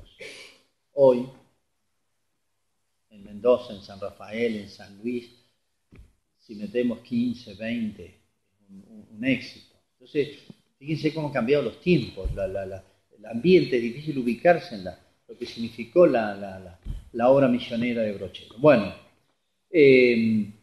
obviamente estaba su carisma. Cuento algunas anécdotas. Él cómo hacía para enganchar los ejercicios. El objetivo era llevar los ejercicios todos. No solamente visitaba rancho por rancho, sino, cuento algunas anécdotas y ya termino. Bueno, iba, cuando encontraba el tipo más salvaje, el más retobado, el más renegado, dice, le escribí una carta, pude ir a alojarme a su casa, el campesino es muy hospitalario. Entonces, sí, júnteme sus amigos. Y bueno, son muy amistosos, así que si el tipo era medio retobado y medio salvaje, juntaba amigos iguales. Entonces se instalaba Brochero en la casa, se quedaba ahí, le celebraba misa todos los días, dice, les hacía largas pláticas sobre el cielo, sobre el infierno, sobre esto, y dice, los terminaba convirtiendo. Entonces, fíjense todo el sustrato que había para que lograra estos frutos. Y terminaba invitándolos a los ejercicios. Otra vez dice, lo invitan a había un tipo muy famoso, lo llamaban el Gaucho Seco, famoso porque era cuatrero, asesino, bueno, se había hecho ya ese estilo, al estilo Martín Fierro, digo. Bueno, nadie se le animaba, entonces va Brochero, se mete en el monte, él conocía todo, palmo a palmo, conozco la sierra. El tipo ese estaba tirado en el recado, tirado ahí, siesteando. Entonces llega Brochero, lo saluda muy cordialmente, dice, ¿qué quiere? Brochero era muy llano y muy entrador. Dice, bueno amigo, vengo a invitar a los ejercicios. Así de entrada. Este tipo metido en el monte ahí, con su gente, dice que lo trató mal, medio lo insultó. Váyase con sus ejercicios, que venga. Entonces Brochero llevaba una cruz, sacó la cruz y dice, este es el que lo viene a invitar, ¿por qué no le insulta a este? El tipo quedó cortado, el tipo de fe, mucho más atrevido, pero dice que se quedó cortado. Bueno, le aceptó, lo llevó a ejercicio. Y al salir, dice que se confesó, dice las expresiones que tiene cuando se confiesa, hermosísimo, el tipo lloraba, bueno, y después dice, padre, quiero pedir una cosa, sí, ¿puedo venir el año que viene a hacerlo y traer mi gente? Sí, vino con toda la gente el otro. Bueno, esto está el mérito extraordinario de Brochero, pero está Hay un fondo de generaciones de evangelización. Bueno, Brochero durante los ejercicios no solamente estaba atento a las tandas, sino que hacían disciplinas comunes. Esto que horroriza tanto hoy, se hacían disciplinas. Y si habían tipos medios duros de convertir, ¿qué hacía Brochero? Buscaba a la gente más del equipo o ejercitantes más allegados y se quedaban de noche después que se iban todos a dormir y se azotaban y se flagelaban ahí delante del Santísimo en la capilla, pidiendo la conversión de los demás. Me han contado gente de la zona de Brochero que hasta estoy hablando ya de 50 años atrás, en Semana Santa, en los almacenes de ramos generales, se vendían silicios. Me ha contado gente que lo ha visto. En Semana Santa, en los almacenes de ramos generales se vendían. Vayan a un shopping a pedir silicio ahora. A ver qué les dicen. Viene toda la prensa, a ver, este loco que pidió un silicio. Bueno. Admirable la obra de la Providencia. Lo hizo sin subsidios de la provincia de Nación. Esa casa de ejercicio que, repito, eran 15 familias y hizo una casa de ejercicios donde cabían hasta 800 personas, claro, saben cómo dormían, uno al lado del otro, en la galería, afuera. Bueno. Y él dice, para completar la obra, tengo que traer religiosas. Había nacido en Córdoba instituto religioso con espiritualidad ignaciana dedicado a organizar ejercicios, las esclavas del Sagrado Corazón. La primera fundación que hace la lleva Brochero.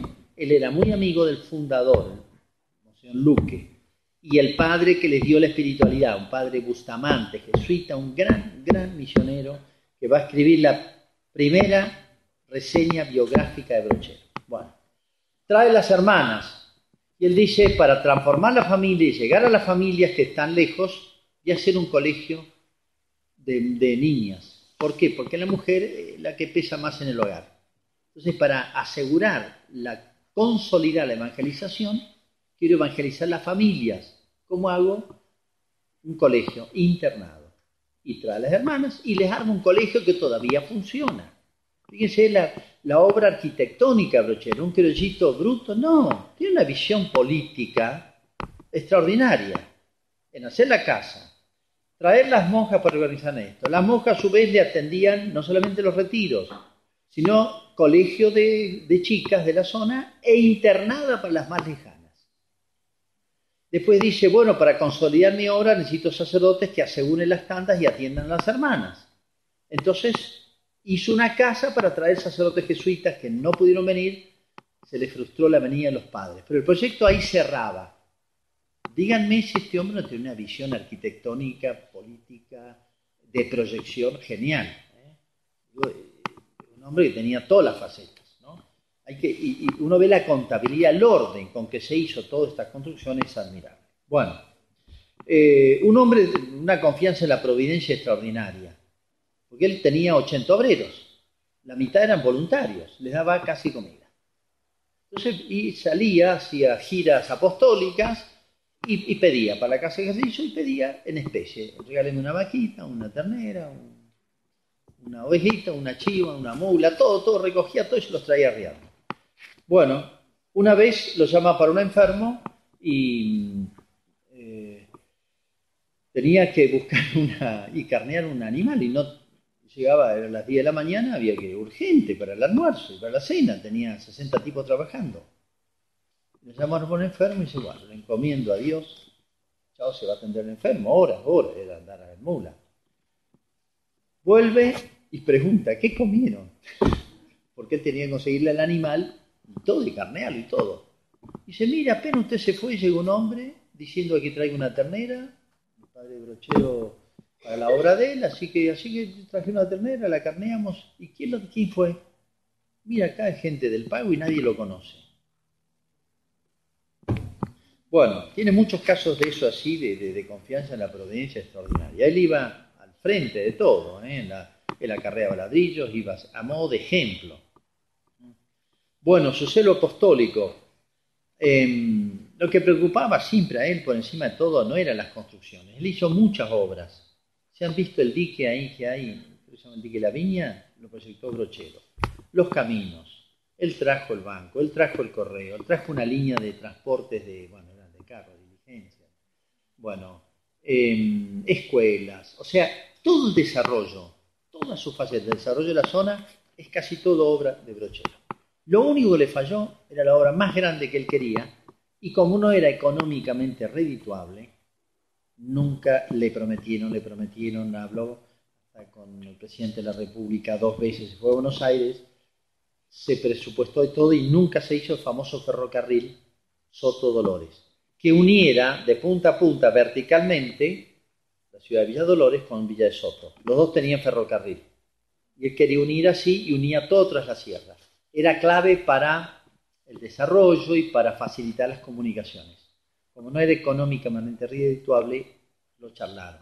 Y murió con esa tristeza desde el punto de vista temporal, ¿no? Pero su obra había estado hecha.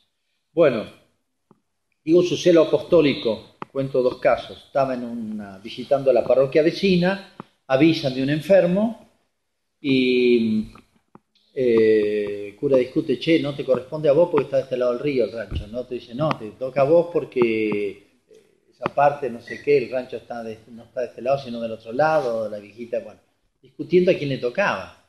Claro, estaba a 30 kilómetros la persona, así que no era ir a la esquina. Y Brochero escuchaba como discutían los 2 curas, se cayó la boca, agarró la mula y fue a atender el enfermo. Bueno, otra vez te lo cuento un testigo presencial, llueve en la sierra, llueve y enseguida los ríos suben muchísimo y son peligrosísimos. Le habían pedido un enfermo al otro lado del río y Brochero miraba, el río no bajaba, entonces ¿qué hizo? Se sacó la sotana, como hacen los criollos, le ponen al mular, para que la mula no patee y se quede quietita, le atan con el poncho en las orejas y si hace falta le tapan los ojos, pero con achatarle las orejas ya está. Y para cruzar el río, si le entra agua al bicho en la oreja, se vuelven locos los mulares. Entonces, con la sotana le tapó acá, le acható las orejas, le puso en la cabeza, puso los óleos en arriba de la montura y chicoteó la mula y le agarró la cola y se tiró al río. El tipo le veía estar loco, porque nadie se le ocurrió cruzar el río con un creciente. Y ahí estaba, y se lo llevaban las olas, salió. Fue, atendió a la viejita. Entonces después le dice, usted está loco, ¿cómo se le ocurrió cruzar con la inundación? Yo pensé que se moría. Dice, no, yo también. Dice. Un momento pensé que me ahogaba, me llevaba la corriente, bravísima. Le dice, ya voy a dejar que el diablo me arrebate un alma. Fue, atendió a doña no sé cuánto y volvió. Otro caso, ya cierro, lo llama para atender a un enfermo. Sabía que a donde fuera él iba con su mular. Es divertido porque el mular era famoso, el malacara, el macho malacara. Y entonces cuando necesitaba plata lo rifaba. Y el que se lo sacaba le daba apuro porque andaba el cura todo el día en eso, entonces se lo devolvía. Y lo volvía a rifar, y dice, lo rifó varias veces. Bueno, lo llaman por un enfermo. Y bueno, Brochero va y llegan de noche. Lo guía alguien, porque ahí viene lo que es la sierra en esa época, lo que sería el caminito, el que no conoce se pierde. Bueno, dice, ahí está, pase, y hay una vela prendida. Bueno, el cura Brochero entra, sale y dice, qué lástima, no me avisó a tiempo. ¿Por qué? Está muerto el hombre. El tipo queda de lado. ¿Van a ver? Sí. El tipo queda muy nervioso. Entonces le dice a Brochero, mire, le voy a confesar la verdad. Lo queríamos matar. Y ese hombre que estaba en la cama tenía un puñal en la mano. Y sí, lo tenía. Cuando usted se arrimara solo, le iba a dar una puñalada y iba a matar. Porque estaba muy enojado, porque su compañera, su concubina, había hecho ejercicios y el cura le había dicho, o te casás o lo dejás, pero no podéis vivir así. Y la mujer lo había dejado. Estaba tan enojado que lo iba a matar. Entonces el tipo le confiesa, mire, lo íbamos a matar, discúlpeme, y le pide perdón, y bueno, dice que Brochero cuenta que al volver se queda a alojar en una familia amiga y que lo sentían caminar toda la noche. ¿Qué le pasa? Y le contó esto que le acababa de suceder. Había quedado helado. Se había muerto el tipo antes. Bueno, Lo vamos a matar a Brochero porque si no me matan a mí. Brochero está 35 años, prácticamente estuvo ahí nada más. Lo nombraron, ¿quién se le ocurre a Brochero? Lo nombraron canónigo de la catedral. Canónigos son, ya que no existe la institución casi de hecho. Son un grupo de sacerdotes con cargos honoríficos más bien, que tienen que rezar 2 veces al día el oficio, laudes, etcétera. Tienen una cuestión muy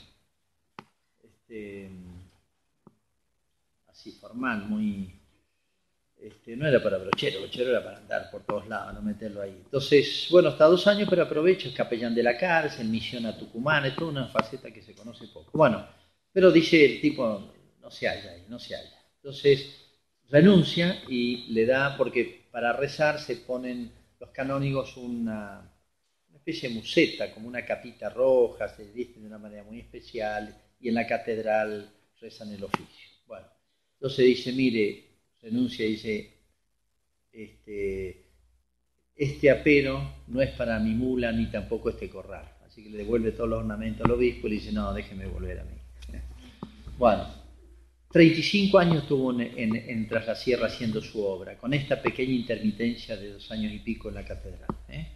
Bueno, pero en el año 1905 empieza a sentir síntomas raros, que lo que va a ser lepra. En esa época no se sabía tratar ni diagnosticar bien. ¿Cómo contrae la lepra? Visitando un hombre leproso, que todo el mundo le escapaba, y él iba a tomar mate con él. Y bueno, se ha descuidado en un momento y ha contraído la lepra. Bueno, este hombre que él lo convirtió. Y bueno, avanza la lepra, él piensa irse a vivir, renuncia al curato, a la parroquia, piensa vivir con su familia, pero después tiene un sueño, como que lo llaman a su parroquia.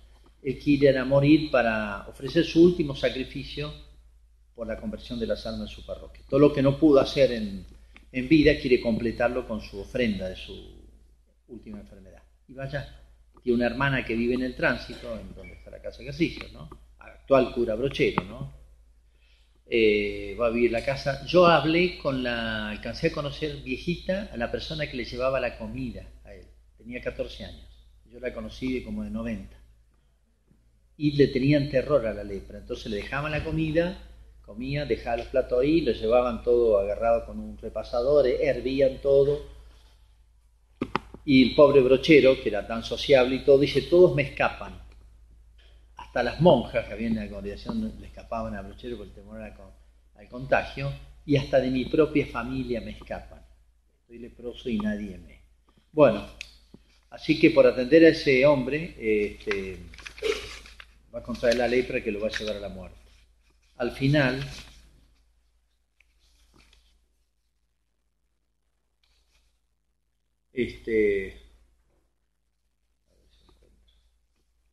escribe una carta impresionante a un compañero de estudios de él que hizo todo el seminario con él y era obispo de Santiago del Estero. Recordarás que yo sabía decir de mí mismo que iba a ser tan enérgico siempre como el caballo cheche. Es un pelaje, un tordillo. Se ve que es una historia, no sé cuál es. Como el caballo cheche que se murió galopando. Pero jamás tuve presente que Dios, nuestro Señor, es quien vivifica y da la vida y la quita, ¿no? Da las energías físicas y morales y a quien las quita. Pues bien, yo estoy ciego casi al remate. Apenas distingo la luz del día y no puedo verme ni las manos. Además estoy casi sin tacto. Pide la sensibilidad, se dan como muriéndola. Hasta los codos, desde los codos hasta la punta de los dedos y de las rodillas hasta los pies. Y así otra persona me tiene que vestir y prenderme la ropa. La misa la digo de memoria y es aquella de la Virgen cuyo evangelio es para partir la hostia consagrada y para poner en medio del corporal la hijuela cuadrada, llamo al ayudante para que me indique que la forma la he tomado bien para que se parta por donde le he señalado y que la hijuela cuadrada esté en el centro del corporal. Ya ves el estado que ha quedado el cheche, el enérgico y el brioso. Pero es tan grande el favor que me ha hecho nuestro Señor en desocuparme por completo de la vida activa y dejarme con la vida pasiva. Quiero decir que Dios me da la ocupación de buscar mi fin y orar por los hombres del pasado, del presente y del futuro. ¿No ha hecho así contigo Dios nuestro Señor, que era obispo, ¿no?, a quien escribe, que te ha cargado con el enorme peso de la mitra hasta que te saque de este mundo porque te ha considerado más hombre que yo, por no decirte en tu cara que has sido y sos más virtuoso que yo?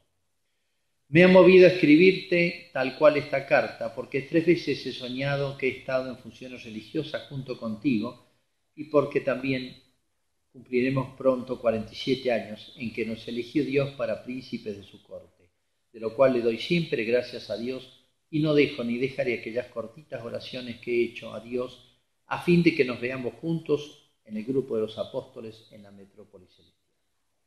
Justo pasaba por ahí un sacerdote que lo admiraba mucho y vio que estaba mal, lo confiesa por última vez, él le dice, lleno de felicidad, es la despedida, le celebra la misa, y le dice, el sacerdote dice, proponiéndole hacer entrever en la eternidad la perdurable recompensa que Dios deparaba a su vida consagrada a la gloria divina y a la salvación de las almas, le dije que en el cielo le esperaban las innumerables almas que él había salvado en el ejercicio de su ministerio y en el desempeño de su cargo parroquial y en la casa de ejercicio.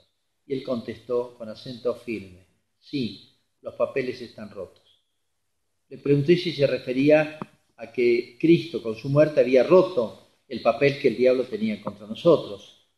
Dice, sí, también los documentos personales, porque si alguna parte hubiera tenido el diablo, el documento está roto y de boca nadie cobra. Bueno, dice que rezó con él, pidió el rosario, pidió que le pudieran la sotana, y dice que constantemente repetía Jesús, José y María, sed la salvación del alma mía. Pidió que le rezara el rosario, el breviario, y él constantemente rezaba el rosario. Bueno, tuvo que irse el sacerdote y un chico que lo cuidaba, bueno, estuvo en los últimos momentos que se quedó como dormido. La prensa popular, la prensa de Buenos Aires, uno de los diarios más importantes, relató así la muerte de él. La figura más popular y prestigiosa del clero nacional de esa provincia y acaso de toda la República ha muerto. Sacerdote de clara inteligencia y acendrada virtud, de ejemplar celo apostólico e infatigable actividad. Ganó el respeto, el cariño y la admiración de cuantos le conocieron, reconociendo en él el prototipo del pastor de almas, tal cual lo hemos visto retratado en otras épocas y en otros medios en las más admirables y ejemplificadoras páginas de la literatura cristiana. Todo el país lo recordó a este cura. Creo que es un prototipo de argentino, heredero de nuestra mejor tradición, de las riquezas espirituales, humanas, etc. Y que realmente ojalá se conozca toda su figura, con todos sus aspectos. Yo he salteado muchas anécdotas de sus penitencias, sus oraciones, porque esta obra no se hace sola, ¿no? A veces presentan a Brochero como el hombre siempre exitoso, siempre le salía bien y no sus tristezas, sus penas. Tal vez una de las tristezas más grandes de él es que vio que su obra no iba a poder ser continuada. Los tenientes que vinieron con él después no tenían la altura moral de él. Y el esfuerzo que significó montar no en lo material, sino en lo espiritual esta obra, realmente no fue continuada al nivel de él. Pero bueno, uno recorre tras la sierra y es impresionante escuchar. Cuando estuve en la Catedral de Mendoza, tenía un sacristán, un pibe cordobés de 25 años. Era bastante indiferente religiosamente, ¿no? Pero era sacristán. Pero todos los años iba a hacer los ejercicios a Córdoba. Y venía confesadito y comulgaba 2 o 3 veces y después chao. Y digo, ¿por qué vas a hacer ejercicios a Córdoba todos los años? Porque a mi abuelo, Brochero le dijo que tenía que hacer ejercicios todos los años. A mi abuelo, Brochero le dijo que tenía. y el nieto, ya creo en Mendoza, sin mucha formación, seguía el influjo de Brochero 2 generaciones después. Eso es de un santo. Bueno, disculpen todo lo que no conté y lo que me he extendido. Gracias.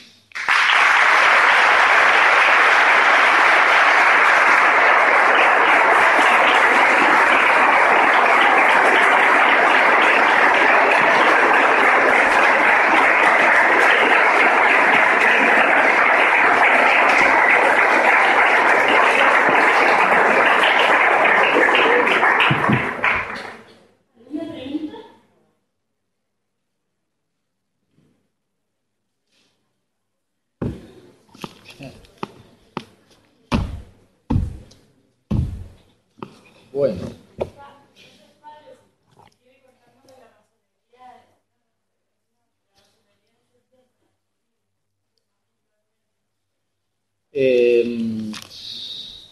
Sí, bueno, a Brochero le preguntan también eso. La masonería trabajó mucho en todas las leyes. A ver si un texto de eso. La masonería trabajó en la alta política, en todas las leyes que fueron saliendo, de educación laica, matrimonio civil, confiscación de todos los cementerios. Trabajó en alto nivel mucho. Él trabajó en otro nivel, por así decirlo. Y él les decía estos masoncitos les decía, y una vez va a hacer ejercicio espiritual en Santa Fe, y dice, ¿qué vas a hacer los ejercicios? Sí, he tratado tanto con los masoncitos que me tengo que sacar encima todo lo que me han dejado.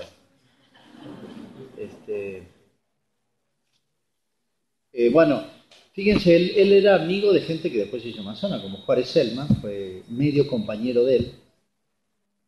Bueno, él le sacó todo lo que pudo. Ahora estos masones argentinos, habían tenido todos padres e instrucción religiosa. Eran masones al estilo Sarmiento, que de chico recibió buena instrucción religiosa, después leyendo todas estas tonteras y toda esta onda liberal, masónica que venía de Europa, se engancharon. Pero digamos que eran gente de raíz buena, sana, tradicional, con un injerto malo. Por eso en Sarmiento, por ahí tiene cosas buenísimas y por ahí cosas horripilantes. Esa generación, esa es la generación de Brochero. Por eso él trataba con los masones y le sacaba lo mejor. Un diario de Buenos Aires le pregunta, ¿cómo usted trata con los masones? Y dice, Belay, mi amigo, ustedes los liberales son bravos y duros de boca, pero eso que uno ha aprendido a ponerle las caronas encima, ¿saben lo que son las caronas? El apero, la montura. Uno ha aprendido a ponerle las caronas encima y a tirarles de la rienda de que no son mañeros, es de balde. Ni uno solo corcovea, y todos se vuelven más mansos que mancarrón patrio. Eso declara en el diario, hablaba así, Brochero. Bueno, o sea, a ver, esos masones tipo Juárez Selman, él lo visitó y creo que lo ayudó a morir incluso. Todos ellos se confesaban antes de morir. ¿Por qué? Porque le aparecía en la raíz cristiana. Los hijos de eso ya son otra generación que ya nació impía, se puede decir. Bueno, Brochero no era ni un filósofo ni un teólogo en el sentido de que iba a disputar con ellos los proyectos educativos, el proyecto de país, etc. La obra de Brochero fue, en lo concreto, yo diría, educación cristiana, hizo una escuela, un tema que peleaban los liberales y masones, la educación. Y hubo un conflicto enorme en Córdoba porque trajeron maestras norteamericanas y protestantes. Se armó un lío descomunal. La famosa cuestión del vicario Clara, excomulgó, prohibió lectura de diarios. Bueno, fue un conflicto durísimo. Brochero hizo un colegio católico. O sea, él obró, yo diría, en las obras, no en la teoría, sino en las obras. Brochero es un antiliberal, antimasón y sintoniza con la verdad argentina, la verdad de la paz, del modo sacerdotal y al estilo de él y con ese público que yo decía que es la herencia de nuestros federales, ¿no? Él no teorizó sobre la masonería, pero él era muy consciente de esto, de lo que significaba la masonería y la lucha contra ellos, ¿no? Su obra es lo menos liberal y menos masónico, es todo lo contrario: educación cristiana, educación del pueblo, la centralidad de lo espiritual, lo religioso, etc.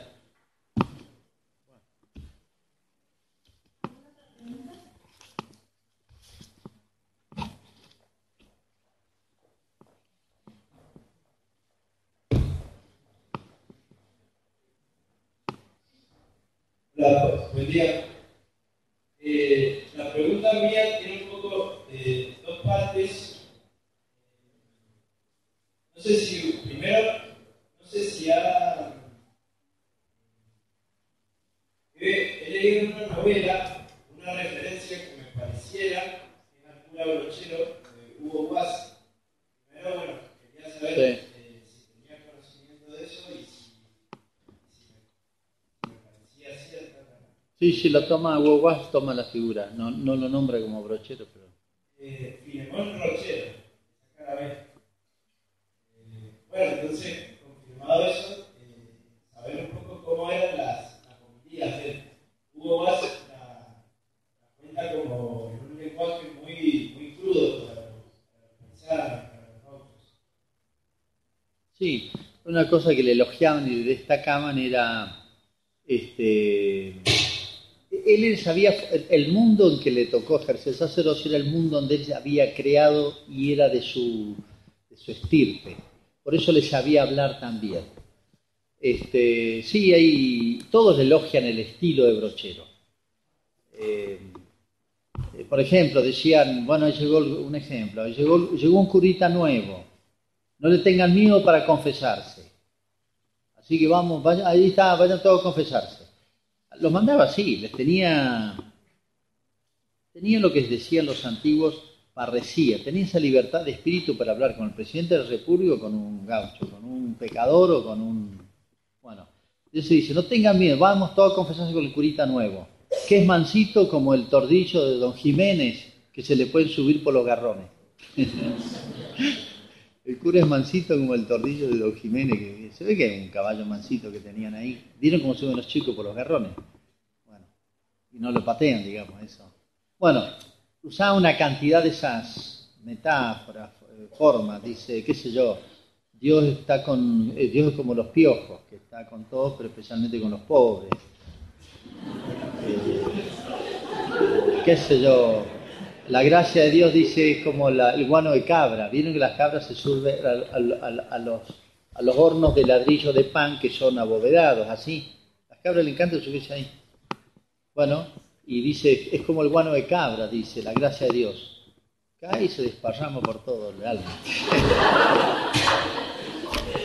Ese era el ejemplo que... Tenía montones de eso y la gente lo entendía y bueno, pero sobre todo tenía una comprensión muy masticada del Evangelio.